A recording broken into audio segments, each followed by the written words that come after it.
Hey everybody, how's it? What is a media composer? I've said that a couple times in the videos, and I've had quite a few people say, what is a media composer? And I try to answer and stuff, but I figured, hey, why not do a really quick video and explain it to you? A media composer is anybody that writes custom music to film, TV, radio commercials, and video games now, and industrials. I'll explain that in a second. Obviously, I think most people are more familiar with a media composer would be a film composer or a TV composer, the music that you hear in background of scenes. That's called original composition. But a lot of times you'll hear songs that you recognize in the background. Let's say they're driving down in a car and they hit a, and you hear a Roy Orbison or you hear Korn or something. That is done by what's called a music supervisor. That's an individual in production that does nothing but the director requests, they want to hear a song, from this band or something here. That person goes to the record company, the publisher, and negotiates a price. Hopefully they get it. The other type of music, obviously TV composition, music that's bedded underneath, the scenes, one and the same as far as the job of the composer. The next one up is where I've done most of my work, which is jingles and commercials. So obviously when you hear on the radio there's a jingle for your local bar or product or company. Obviously there's national ones. We all recognize those musical hook triggers in commercials. Ba-da-ba-ba-ba. The person that wrote those notes has retired his grandkids on the royalties on that. If you get those big jobs, those are the big ones that go. And even if they do that melody differently, using a different method in the commercial, it could be a bunch of babies that get edited and sampled together and goes, baby, baby, baby, whatever. That guy's getting royalties. That's the fat cush job of the commercial world. I only did three of those in the 90s. It was a really super fun run that I did for Dirt Devil. It was a vacuum company, that was a really super fun run I did. And then I did some what's called industrials, which is, you might see this at conventions. You have a video playing in the background and it's welcome to so-and-so and blah, blah, blah, blah, and the music's behind it. One of the things that I specialized in, though, for the last 25 months is producing music and writing and arranging music for what's called production libraries. And I'm sure you're going, quoi? Production libraries are a lot like stock footage, or photo stock and stuff like that you might see, rent a picture, here you go, rent some music. It's been around forever, but it really transitioned into a huge part of composition when all of a sudden cable came out, video channels came out in the 80s and stuff.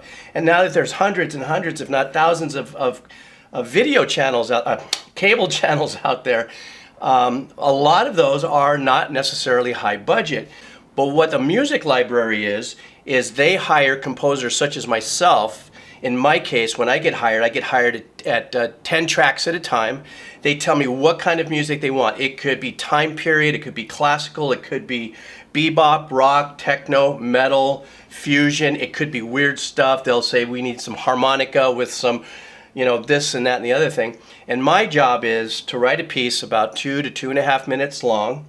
And that's called a running bed of music, okay, with a melody, but the melody is light and it's very low, okay? It doesn't take a precedent like when we listen to instrumental music. It's extremely low because remember, this is music to be behind dialogue and stuff. And then out of that 2 to 2.5 minutes, I cut down a 1-minute version and a 30-second version and a 15-second version.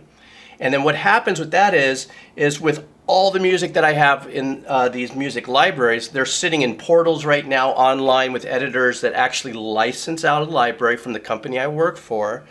They get this huge catalog of me and 100 other composers. And as they start to edit something like their commercial, where they don't have enough money to hire a composer, even on a regional and a local level, what they do is they already know, well, I got to find a really fast breakcore kind of piece of work. and then they'll type it in this portal, breakcore, the kind of sounds they want, the speed they want, excuse me, the speed they want, and then they come up with this big category or this big list, and then they just drag and drop one of those. If it's a 30-second, they'll pull the 30. If it's a 1 minute, they pull the 1 minute. They drag and drop. And they can until they find the one that they want. And then once they find the one that they want, they'll enhance their edit to it and release it. And then they fill out a little work online, and it goes to the publisher that this piece of work was used. Now, for me, what I do is I get paid to actually write the track, but the real hope is some of those tracks end up on national TV or something that pays royalties around the world. Very far and few between, but when it happens, I get really blown away. Sometimes I'll get a check to buy a cup of coffee, a bar of wax, and a surfboard, and maybe some new tires for my truck. But it's been a great, great, great business.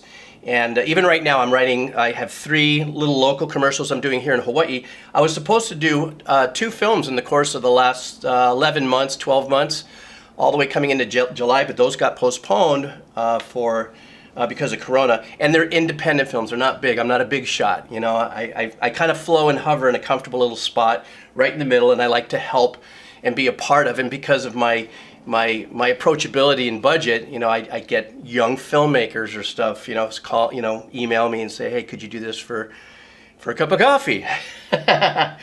And then what I have been doing lately, though, in the last couple of years that I didn't think was any part of a business thing for me, is I guess more and more people are becoming songwriters and are trying their first song and stuff. So I'm actually doing arrangements for other people's songs. So that kind of transcends. Yes, I do the media stuff, but then sometimes I get a call saying, hey, listen, I got this thing that I did on guitar and keyboard and it's not full, but I need some bass, right? Could you do some drum programming or something?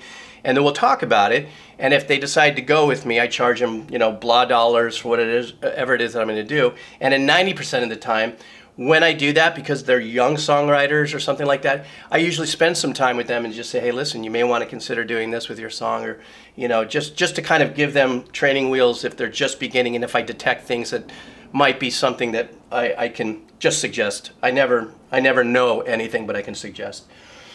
But anyhow, I digressed a little there, but that's what a media composer is. Anything visual, the radio stuff, the jingles, stingers. I've written hundreds of stingers. You know the ID calls on radios. You know, like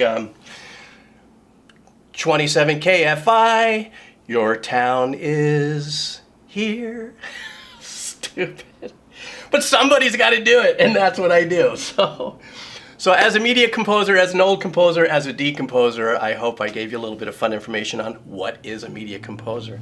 Anyhow, I know I went a little long-winded, but I hope I was able to answer the question in detail. And now it shall live here forever on my YouTube channel on the internet. Anyhow, guys, all right.